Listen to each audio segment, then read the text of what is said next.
Gamma function second order Eulerian ইন্টিগ্রালকেই মূলত gamma function বলা হয়। সেকেন্ড অর্ডার অয়লারিয়ান ইন্টিগ্রালটি হল integration 0 to infinity e inverse x to the power n minus 1 dx।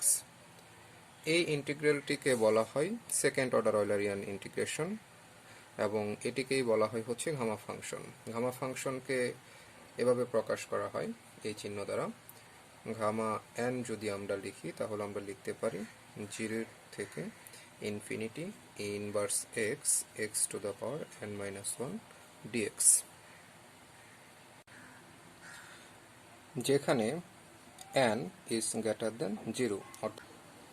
তাহলে gamma ফাংশনের অয়লারের ডেফিনেশন থেকে আমরা পাই যে ফাংশনটি হচ্ছে integration of 0 to infinity e inverse x n minus 1 dx, যেখানে আমাদের n ছিল সকল ধনাত্মক সংখ্যা। এখন এই nটিকে যদি আমরা জটিল সংখ্যা দ্বারা আমরা যদি এখানে রিপ্লেস করে নিই, আমরা জানি জটিল সংখ্যাকে z দ্বারা প্রকাশ করা হয়, তাহলে ফাংশনটি দাঁড়াবে gamma z is equal to 0 to infinity e inverse t to the power z minus 1 dt। এখানে real z is greater than 0 হবে। এখানে আমরা n এর জায়গায় z কে রিপ্লেস করেছি, সুতরাং n minus 1 এর জায়গায় z minus 1 আসবে এবং x এর জায়গায় t নিয়েছি। যখন আমরা x নিয়েছিলাম তখন ইন্টিগ্রেশনটি ছিল x এর সাপেক্ষে, যেহেতু t নিয়েছি ইন্টিগ্রেশনটি হবে t এর সাপেক্ষে। এটিকে আমরা বলবো জটিল সংখ্যার ক্ষেত্রে গামা ফাংশনের অয়লারিয়ান উপপাদ্য। এখানে আর ই রিয়েল জেড মানে বোঝায় যে হচ্ছে x প্লাস আই ওয়াই, যেটির x হচ্ছে রিয়েল পার্ট এবং আই ওয়াই এই পার্টটুকু হচ্ছে আমাদের ইমাজিনারি পার্ট। অবশ্যই রিয়েল জেড দ্বারা বোঝাবে যে এই জেটের যে রিয়েল অংশটুকু আছে, রিয়েল অংশটুকু সেটুকুর মান অবশ্যই গ্রেটার দেন 0 হবে। অর্থাৎ অয়লারিয়ান ডেফিনেশন অফ গামা ফাংশনের ক্ষেত্রে আমাদের জেটের বাস্তব অংশটুকুর মান অবশ্যই 0 থেকে বড় হবে। গামা ফাংশনের অয়লার ডেফিনেশন আমরা দেখলাম যে gamma z is equal to integration 0 to infinity e inverse t to the power z minus 1 dt। এটি হলো অয়লার ডেফিনেশন। অনুরূপভাবে আমরা গস ডেফিনেশন দেখাতে পারি গামা ফাংশনের ক্ষেত্রে। সেটি হচ্ছে del z limit n tends to infinity n factorial n to the power z, নিচে হচ্ছে z into z plus 1 up to z plus n। এবং অনুরূপভাবে আমরা বায়োস্টার্স ডেফিনেশনে দেখাতে পারি। গামা ফাংশনের বায়োস্টার্স ডেফিনেশনটি হচ্ছে 1 by gamma z is equal to e to the power gamma z into z pi n is equal to 1 to infinity 1 plus z by n e to the power minus z by n। এখানে আমাদের gamma is equal to limit n tends to infinity 1 plus 1 by 2 plus 1 by 3 plus up to plus 1 by n minus ln n। এটাকে বলা হয় Euler constant. Euler constant. তাহলে আমরা দেখলাম যে gamma ফাংশনে তিনটি ডেফিনেশন রয়েছে: অয়লার ডেফিনেশন, গস ডেফিনেশন এবং বায়োস্টার্স ডেফিনেশন। জটিল সংখ্যার ক্ষেত্রে গামা ফাংশনের definition gamma z is equal to integration of 0 to infinity e inverse t to the power z minus 1 dt। এটি হলো মূলত আমাদের অয়লার্স ডেফিনেশন। তো অয়লার ডেফিনেশন এবং গস ডেফিনেশন যদি আমরা দেখি, এগুলো মূলত একই জিনিস, অর্থাৎ ভিন্নভাবে উপস্থাপন করা যায়। এটা থেকেও আমরা আবার বায়োস্টার্স ডেফিনেশনে চলে আসতে পারি। বায়োস্টার্স ডেফিনেশন, এই তিনটি জিনিস একই। এখন আমরা দেখব যে কিভাবে অয়লার ডেফিনেশন থেকে আমরা গস ডেফিনেশনে যেতে পারি কিংবা গস ডেফিনেশন থেকে আমরা বায়োস্টার্স ডেফিনেশনে আসতে পারি। এখান থেকে এটাতে যাওয়ার এটি হলো আমাদের equivalence of Gauss and Euler definition বা equivalence of gamma function of Gauss and Weierstrass definition. এটি হচ্ছে গামা ফাংশনের অয়লার ডেফিনেশন, যেখানে real part of z is greater than 0। এখানে যেহেতু আমাদের ইন্টিগ্রেশনের রেঞ্জটি 0 টু ইনফিনিটি দেওয়া আছে, আমরা যদি এটিকে লিমিট করে দেই, limit n tends to infinity করে দেই, তাহলে এটাকে আমরা লিখতে পারি 0 to n e inverse t t to the power z minus 1 dt. এখন এই পার্টটুকুকে আমরা লিখতে পারি limit n tends to infinity 0 to n e inverse টিকে আমরা চেঞ্জ করে লিখতে পারি 1 minus t by n to the power n, আর এটা যা আছে তা থাকবে জেড মাইনাস 1 ডিটি। এখানে কারণ হচ্ছে আমরা ই ইনভার্স টি সমান দেখাতে পারি 1 মাইনাস, লিমিটটা দিতে হবে, দিতে পারি limit n tends to infinity 1 minus t by n to the power n।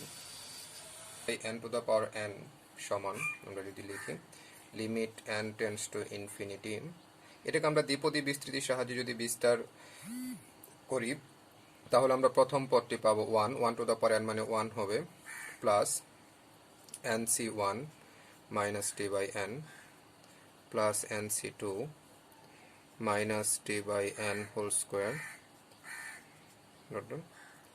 যেহেতু পুরো অংশটা আমাদের লিমিট করব, limit n tends to infinity 1 plus nc1 মানে হচ্ছে n into minus t by n plus nc2 মানে আমরা লিখতে পারি n into n minus 1 by factorial 2 t square by n square, limit n tends to infinity 1 প্লাসে minus এটা minus হয়ে যাবে, n n কাটা গিয়ে শুধু থাকবে n, প্লাস এখানে আমরা এটাকে ভেঙে লিখতে পারি n square minus n by 2 factorial into t square by n square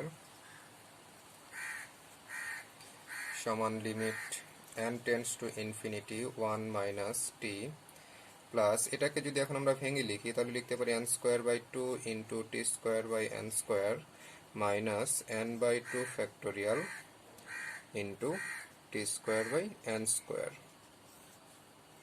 তাহলে এখানে n স্কোয়ার কাটা যাবে, এখানে কাটা দিলে n থাকবে, তাহলে limit n tends to infinity 1 minus t plus t square by 2 factorial minus t square by 2 factorial into n চলতে থাকবে। এখন যেহেতু n টেন্ডস টু ইনফিনিটি, এই অংশটুকুতে যদি আমরা n এর মান ইনফিনিটি বসাই তাহলে এই পদটা 0 হয়ে যাবে এবং পরবর্তী যত n হর সহ আমাদের যে টার্মগুলো আসবে সবগুলো 0 হয়ে যাবে। তাহলে যদি আমরা এখন লিমিটটাকে তুলে দিই তাহলে পাবো 1 minus t plus t square by factorial 2 minus এরকম কিছু একটা পাচ্ছি, এবং এটিকে আমরা বলতে পারি ই ইনভার্স এক্স এর ফর্মুলার মতো। তাহলে এখানে যেহেতু এক্স এর জায়গায় টি আছে তাহলে এটি হবে ই ইনভার্স টি। এভাবে আমাদের limit n tends to infinity 1, অর্থাৎ আমরা পেলাম gamma function of z is equal to limit n tends to infinity integration of 0 to n 1 minus t by n whole power n into t to the power z minus 1 dt। এখন আমরা ধরে নেই যে let t by n is equal to y, এটিকে যদি আমরা y এর সাপেক্ষে ইন্টিগ্রেশন করি তাহলে আমরা পাবো dt is equal to n dy। এখন যদি আমরা লিমিটটাকে একটু চেঞ্জ করে নেই, আমরা যদি ধরি যে when t is equal to 0, যেটা আমাদের লোয়ার লিমিট, t সমান যদি 0 হয় তাহলে দেন y is equal to হবে আমাদের 0, and if t is equal to n, then যদি আমরা t এর মানটা এখানে n বসাই, n n কাটা যে 1 থাকবে, y is equal to হবে 1। তাহলে আমরা এই 0n এর পরিবর্তে আমরা যদি t এর মানটাকে চেঞ্জ করে নিই তাহলে আমরা লিমিট পাবো 0 to 1। এখন যদি আমরা এই অংশটিতে t by n সমান y বসিয়ে দেই তাহলে আমরা পাই limit n tends to infinity 0, যেহেতু আমাদের t এর ভ্যালু 0 হলে y এর ভ্যালু 0 হয়, t এর ভ্যালু যখন n ছিল y সমান ছিল 1, তাহলে এখানে হবে 1 minus y to the power n t সমান আমরা পেয়েছিলাম হচ্ছে, আমরা যেহেতু ধরে নিয়েছিলাম যে t by n is equal to y, তাহলে আমরা পাই t is equal to ny। তো এখানে আমরা টি এর ভ্যালুটি বসিয়ে দিব n y power z minus one.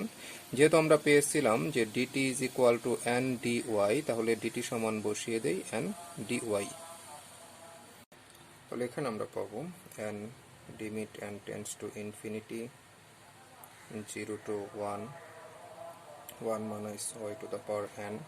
এখানে n এবং y পাওয়ারটাকে আমরা ইন্ডিভিজুয়ালি দিয়ে দিতে পারি, তাহলে n to the power z minus 1 into y এর power z minus 1 into n dy is equal to limit n tends to infinity 0 to 1 1 minus y to the power n into, যেহেতু এখানে n এবং n multiplicative আকারে আছে, যদি আমরা গুণ করি মাল্টিপ্লিকেশনটা করি তাহলে পাওয়ার যোগ হয়ে যাবে, তাহলে n to the power z আসবে y z মাইনাস 1 dy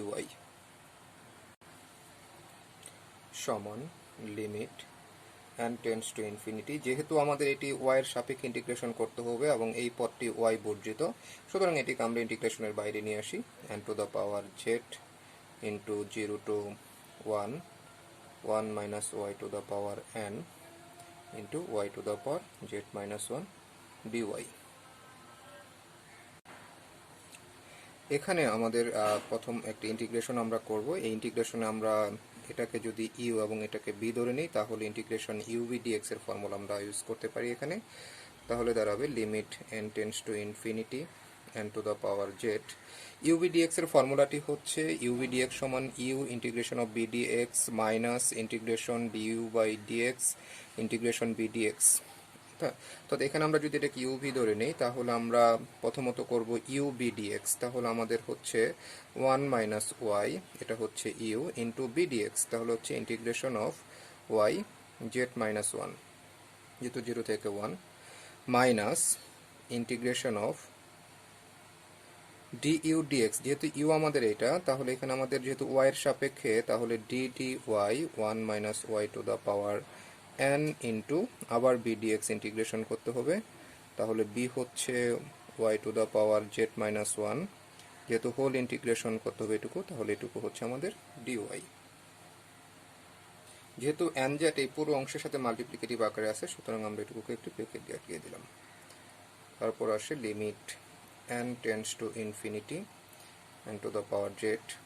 যেহেতু y z মাইনাস 1 এটাকে আমরা integration of x two the power n এর ফর্মুলা ইউজ করতে পারি, তাহলে যেটি আসবে y to the power n into y z minus 1 plus 1, y এর পাওয়ার যদি আমরা z মাইনাস 1 প্লাস 1 করি 1 অঞ্চল তো y to the power z থাকবে, যেটা নিচে যেহেতু n প্লাস 1 থাকবে তাহলে z মাইনাস 1 প্লাস 1 করলে 1 1 কাটা যাবে, শুধু z থাকবে, নিচে হবে z। আমরা এটুকুকে হোল রেঞ্জ 0 টু 1 দিয়ে দিতে পারি, মাইনাস যেহেতু এটা 1 minus y to the power n, তাহলে এটার ভ্যালু আসবে আমাদের n 1 মাইনাস ওয়াই, এটা হচ্ছে ddx of x two the power n nx n minus 1, তাহলে হবে n মাইনাস 1। যেহেতু 1 মাইনাস 1 ওয়াই কে আবার আমাদের ডিফারেন্সিয়েট করতে হবে, তাহলে এখানে আসবে মাইনাস 1, তাহলে মাইনাসটাকে আমরা সামনে দিয়ে দিলাম। ওকে, আর এটুকুকে ইন্টিগ্রেশন করলে তো আমাদের আসবে y to the power z by z as it is, এটা যেমন করেছিলাম আমরা, আর এখানে তো আমাদের ইন্টিগ্রেশন থাকবে 0 টু 1, তাহলে এই ফুল টুকুকে আবার আমাদের ডিওয়াই করতে হবে।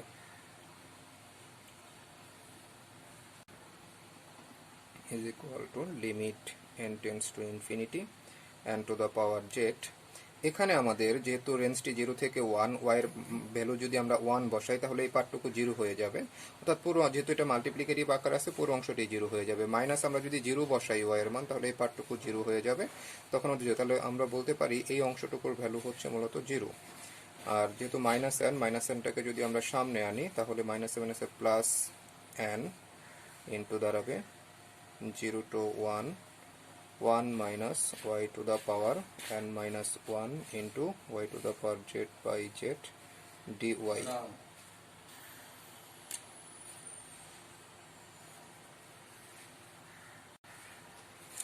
Limit n tends to infinity n to the power z, যেহেতু এটা 0 হয়ে গেছে তাহলে এখানে আমাদের থাকে n, আর যেহেতু এটা y এর সাপেক্ষে ইন্টিগ্রেশন আমরা এই জেডটাকেও সামনে নিয়ে আসতে পারি, তাহলে 1 বাই জেড মূলত, তাহলে n by z integration of 0 to 1 1 minus y n minus 1 y to the power z dy। এখানে একটি জিনিস লক্ষণীয়, যখন আমাদের পাওয়ার ছিল n z-1, প্রথমবার যখন ইন্টিগ্রেশন করলাম আমরা, এখানে আমাদের পাওয়ার n-1 হয়ে গেল এবং এখানে z হয়ে গেল, অর্থাৎ এখানে 1 কমে যাচ্ছে এবং এখানে 1 করে বাড়তে থাকবে। এখন এই অংশটিকে আমরা দ্বিতীয়বার ইন্টিগ্রেশন করব। তাহলে আমরা পাবো limit n tends to infinity n to the power z n by z। তাহলে এটাকে যদি আমরা ইউ এই অংশটুকুকে এখন y ধরে নেব, তাহলে আমরা আগের মতো যদি সূত্র বসাই পাবো n minus one y z plus one by z plus one range 0 to 1 minus integration of 0 to 1। এখানে আবার সেরকম আমরা পাবো হচ্ছে minus n minus one into 1 minus y n minus two into y to the power z plus 1 by z plus 1 dy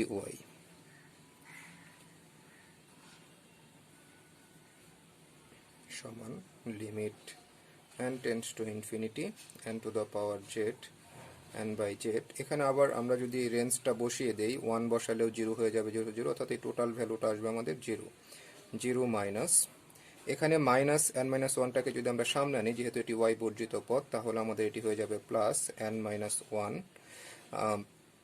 তাহলে আমাদের থাকবে 0 to 1 1 minus y n minus two y এর power z plus one by z plus one dy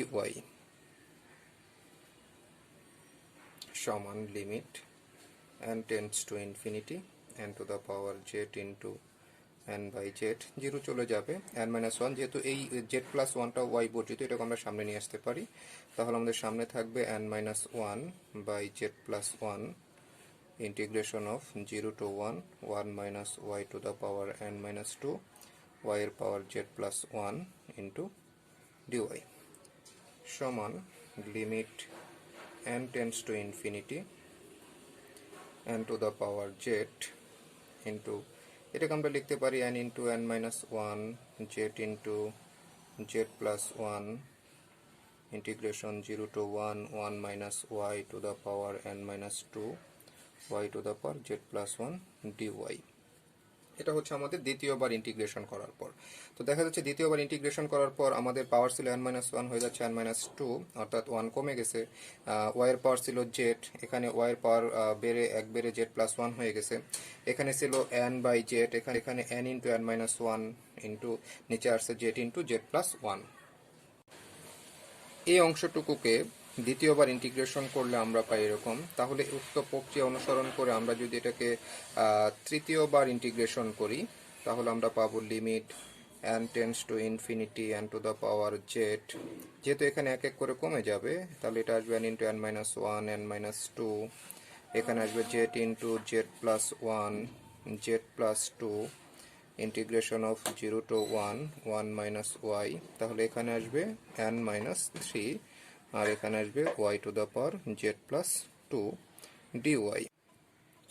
এখানে আমরা খেয়াল করি, যখন আমরা প্রথমবার ইন্টিগ্রেশন করেছি তখন আমরা পেয়েছি 1 minus y to the power n minus one, দ্বিতীয়বারের সময় n মাইনাস টু, তৃতীয়বারের সময় n মাইনাস থ্রি, অর্থাৎ যততম ইন্টিগ্রেশন হবে n মাইনাস এখানে পাওয়ারটা তত হবে। আবার এখানে প্রথমবার ইন্টিগ্রেশনের সময় y to the power z, এখানে z plus one z plus two, অর্থাৎ যততম ইন্টিগ্রেশন z প্লাস তার থেকে এক কম হবে, যখন তৃতীয়তমতে টু, দ্বিতীয়তে হচ্ছে 1। আবার যদি আমরা প্রথম দিকে খেয়াল করি, প্রত্যেক ক্ষেত্রে n to the power z আছে, কিন্তু n বাই z, দ্বিতীয়বারের সময় n into n minus one z into z plus one, তৃতীয়বারের সময় n into n minus one n minus two by z into z plus one z plus two, অর্থাৎ যখন প্রথমবার তখন শুধু n ছিল, দ্বিতীয়বারের সময় n মাইনাস ওয়ান পর্যন্ত হয়েছে, তৃতীয়বারের সময় n মাইনাস থ্রি পর্যন্ত হয়েছে, অর্থাৎ যততম ইন্টিগ্রেশন n মাইনাস তার থেকে এক কম হবে। আবার নিচে যদি আমরা দেখি, তৃতীয়বারের সময় z into z plus one z plus two, অর্থাৎ যততম ইন্টিগ্রেশন তার থেকে এক কম যোগ হবে। তাহলে এভাবে এই প্রক্রিয়া অনুসরণ করে আমরা যদি এই ইন্টিগ্রেশনটাকে n-তম পর্যন্ত বের করি, তাহলে n-তম ইন্টিগ্রেশনে দাঁড়াবে আমাদের limit n tends to infinity n to the power z যেমন আছে তেমনই থাকবে। তাহলে যেহেতু n-তম ইন্টিগ্রেশন, তাহলে আমাদের এটা আমরা পাবো n-1 n-2 up to n তাহলে n তম যেহেতু, তাহলে n এর পূর্ববর্তী সংখ্যাটি বিয়োগ হবে, তাহলে সেটি হবে n-1, এবং নিচে হবে z ইন্টু z+1 z+2, এবং এটি হবে z+n-1, অর্থাৎ n এর পূর্ববর্তী সংখ্যা যেহেতু n তম ইন্টিগ্রেশন। তাহলে এখানে কি পাবো আমরা? 0 to 1, 1 মাইনাস ওয়াই এর পাওয়ার পাবো, যেহেতু n তম ইন্টিগ্রেশন, যততম ইন্টিগ্রেশন তত বিয়োগ হবে, তাহলে এখানে হবে n-n ইন্টু ওয়াই এর পাওয়ার হবে z প্লাস, আমরা দেখতেছি এখানে যেটা যততম ইন্টিগ্রেশন, যখন 3তম ইন্টিগ্রেশনের সময় আমাদের এখানে হয়েছে z+2, অর্থাৎ তার পূর্ববর্তী সংখ্যাটা যোগ হয়, তাহলে এখানে হবে z+n-1 dy। তাহলে আমরা পাবো limit n tends to infinity n to the power z n into n-1 n-2। এখানে যদি আমরা লিখি তাহলে আমরা এখানে পাবো n-n+1 n-n+1, এবং নিচে পাবো z+1 z+2 two z+n-1 integration 0 to 1। যেহেতু এখানে n-n, সুতরাং 1 minus y to the power 0 হয়ে যাবে, এবং কোনো কিছুর পাওয়ার 0 হলে সেটি 1 হয়, তাহলে এই ভ্যালুটুকু 1 হয়ে যাবে। তাহলে এখানে আমাদের থাকবে y to the power z+n-1 dy। তাহলে সমান আমরা পাবো limit n tends to infinity n to the power z n into n-1 n-2। এখানে n কাটা যায়, অর্থাৎ থাকে 1, অর্থাৎ এখানে এই ধারার সর্বশেষ পদটি আমরা পাবো হচ্ছে 1, তাহলে তার পূর্ববর্তী পদটি হবে 2, তার পূর্ববর্তী 3, তাহলে আমরা পাবো 3 to 1 z+1 z+2 up to z+n-1। এখন এই অংশটুকুকে যদি আমরা ইন্টিগ্রেশন করি তাহলে আমরা পাবো y z+n-1 plus 1 z+n-1 plus 1 range 0 to 1। limit n tends to infinity n to the power z into, এটাকে আমরা লিখতে পারি factorial n z into z+1 z+2 z+n-1। এখানে 1 1 কাটা যায়, এখানে 1 1 কাটা যায়, তাহলে উপরের অংশ থাকে y z+n, নিচে পাচ্ছি z+n। Limit n tends to infinity, এখানে আমরা তাহলে লিখতে পারি n factorial two the power z into z+1 z+2 z+n-1। এখানে যেহেতু z+n y বর্জিত, অর্থাৎ চলক বহির্ভূত, সুতরাং এটাকে আমরা বাইরে নিয়ে আসতে পারি, তাহলে লিখবো 1/z+n into y z+n 0 to 1। Limit n tends to infinity, উপরে n factorial n to the power z into z+1 z+2। এখানে যেহেতু এটা গুণাকার আছে, z+n-1, তার পরবর্তী পদটি হচ্ছে z+n, তাহলে z+n হবে আমাদের এখানে সর্বশেষ পদ, ইন্টু এখানে যদি আমরা এই রেঞ্জটা বিয়োগ করি আপার লিমিট থেকে লোয়ার লিমিট, তাহলে 1 বসালে আমরা পাবো 1 to the 1, আর যদি 0 বসাই তাহলে পাবো 0। তাহলে limit n tends to infinity n factorial n to the power z into z+1 z+2 z+n, 1 থেকে 0 গেলে 1ই থাকবে, মাল্টিপ্লিকেশন করলে এটুকুই আসবে। এই অংশটাকে আমরা বলবো হচ্ছে Gauss definition, Gauss's definition of gamma function.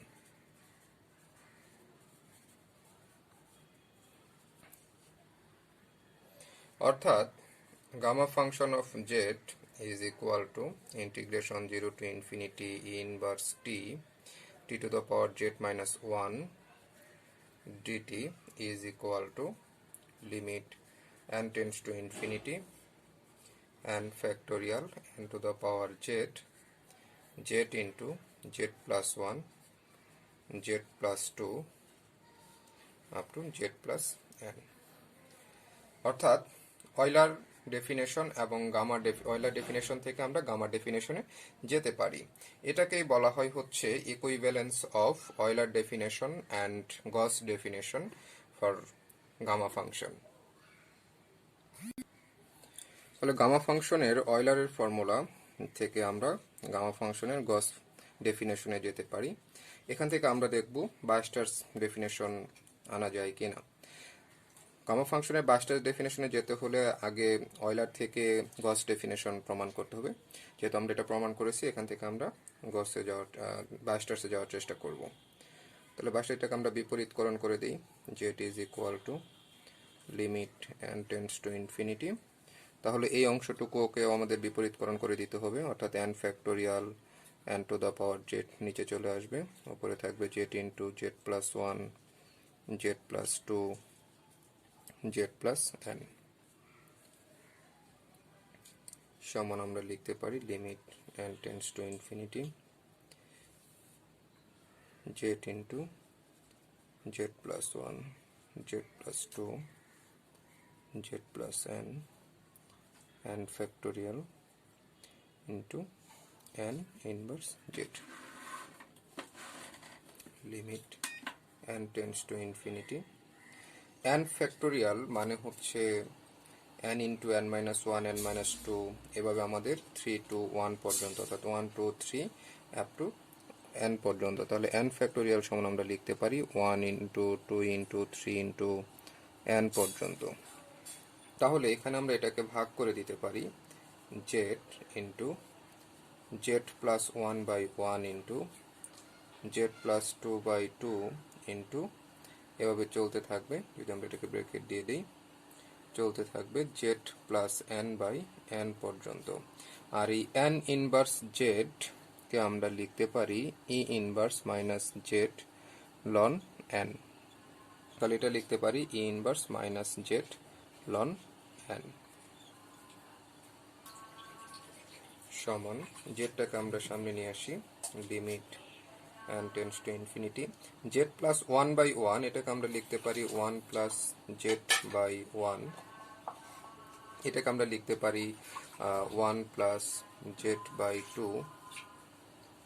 এটাকে আমরা লিখতে পারি 1 প্লাস n হবে z by n e inverse z ln n। n inverse z is equal to e inverse z ln a। এটা কিভাবে হলো? আমরা যদি a inverse x এর ফর্মুলাটা দেখি, বিস্তারটা দেখি, তাহলে সেটি হচ্ছে 1 minus x ln a plus x square by 2 factorial ln a whole square minus x cube by 3 factorial ln a cube plus এটাকে আমরা যদি এভাবে লিখি যে 1 minus x ln a plus x ln a square by 2 factorial minus x ln a cube 3 factorial plus এত। তাহলে এটা দ্বারা আমাদের e ইনভার্স x এর মতো, যেখানে x হচ্ছে আমাদের এই পুরোটা। তাহলে এটাকে আমরা লিখতে পারি e inverse x ln a, অর্থাৎ a ইনভার্স x সমান আমরা বলতে পারি e inverse x ln a। এখন যদি আমরা a ইনভার্স x এর মতো n ইনভার্স z ধরে নেই, অর্থাৎ a এর জায়গায় এখানে আছে n এবং x এর জায়গায় আছে z, তাহলে এটাকে আমরা লিখতে পারি e ইনভার্স x এর জায়গায় z ln a এর জায়গায় হবে n, অর্থাৎ n ইনভার্স z সমান আমাদের হয় e inverse z ln n। এখানে একটি জিনিস খেয়াল করি, 1 plus z by 1 1 plus z by 2 1 plus z by n e inverse z ln n এই সবগুলো উপাদানই আমাদের এখানে মাল্টিপ্লিকেটিভ আকারে আছে।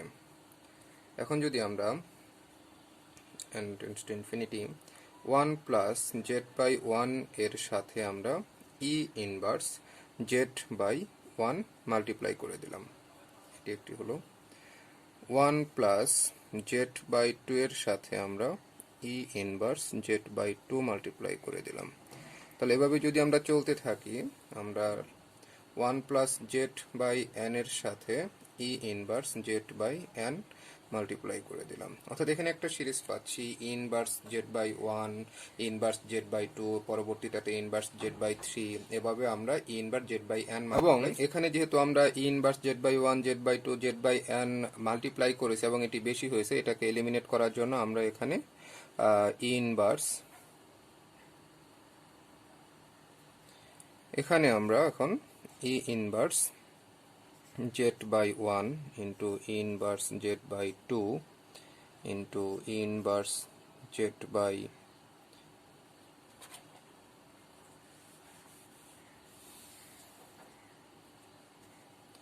Inverse z by n multiply করে দিলাম। তাহলে এগুলা যদি আমরা মাল্টিপ্লাই করি, ইনভার্স জেড বাই 1 এর সাথে যদি আমরা ইনভার্স জেড বাই 1টাকে মাল্টিপ্লাই করি, তাহলে পাওয়ার যোগ হয়ে 0 হয়ে যাবে। এবং এট লাস্ট আমাদের ছিল e inverse z ln n, z limit n tends to infinity. এখানে এই টার্মগুলো আমাদের মাল্টিপ্লিকেটিভ আকারে আছে এবং প্রত্যেকটা টার্মেরই একটি করে সিকোয়েন্স মেনটেন করা আছে। 1 plus z by 1 into inverse z by 1, 1 by z plus 2, দ্বিতীয় পদে z by 2, inverse z by 2, এবং এনতম পদটাতে z by n, inverse z by n. তাহলে এটাকে আমরা প্রোডাক্ট আকারে দেখাতে পারি, pi n is equal to, আর দিয়ে যদি দেখাই n is equal to 1 to n পর্যন্ত, তাহলে হবে 1 প্লাস জেড বাই আর, কারণ প্রতিটা পদেরই প্রথম পদ 1, 1 প্লাস জেড বাই, যেহেতু এই মানগুলো চেঞ্জ হবে, যদি আর সমান 1 হয় 1 হবে, 2 হলে 2 হবে, 3 হলে 3 হবে, ইন্টু ই ইনভার্স জেড প্রতি টার্মে আছে, এই ভ্যালুটা আর হয়ে যাবে তখন, ইন্টু এখানে আমরা খেয়াল করি আছে আমাদের e z by 1, z by 2, z by n. তাহলে পাওয়ার যেহেতু এগুলো সব গুণাকার আছে, তাহলে পাওয়ারগুলো যোগ হয়ে যাবে। তাহলে আমরা পাবো z by 1 plus z by 2 plus dot dot dot dot z by n minus z ln n. তাহলে আমরা পাচ্ছি z limit n tends to infinity by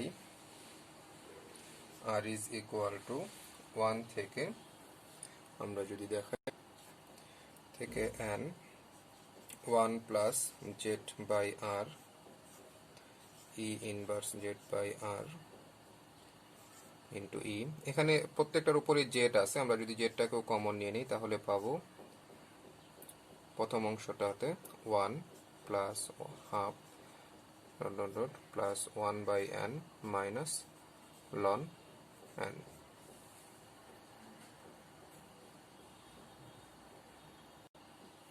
তাহলে এখানে আমাদের আছে limit n tends to infinity r is equal to 1 থেকে n। যদি আমরা লিমিটটাকে এখানে করে দিই, তাহলে আমরা এই অংশটাতে আর ইজ ইকুয়াল টু 1 থেকে, যেহেতু n টেন্ডস টু ইনফিনিটি, এটাকে ইনফিনিটি দিয়ে দিতে পারি, 1 plus z by r e inverse z by r into e z 1 plus half plus dot dot 1 by n minus ln n, এটাকে আমরা ঘামা ধরে নিতে পারি, যেখানে এই অংশটুকুর ভ্যালু হচ্ছে আমাদের ঘামা, যেটাকে আমরা বলবো হচ্ছে অয়লার কনস্ট্যান্ট, অয়লার কনস্ট্যান্ট। এটাকে যদি আমরা একটু এখন সাজিয়ে লিখি, তাহলে আমরা পাবো যে জেড ই গামা জেড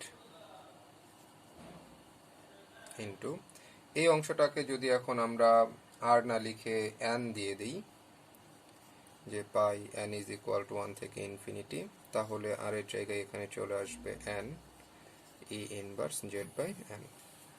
তাহলে আমরা পেলাম 1 by gamma z is equal to z e gamma z n is equal to 1 to infinity 1 plus z by n e inverse z by n।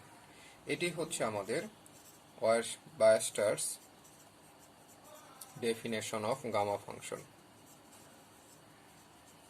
Definition of gamma function. অর্থাৎ gamma ফাংশনের Euler definition থেকে আমরা গস ডেফিনেশনে যেতে পারি এবং সেখান থেকে আমরা বায়ার-স্টার্স ডেফিনেশনে যেতে পারি। এই তিনটির যেহেতু একই বা সমান, এজন্য এটাকে বলা হয় হচ্ছে ইকুইভ্যালেন্স।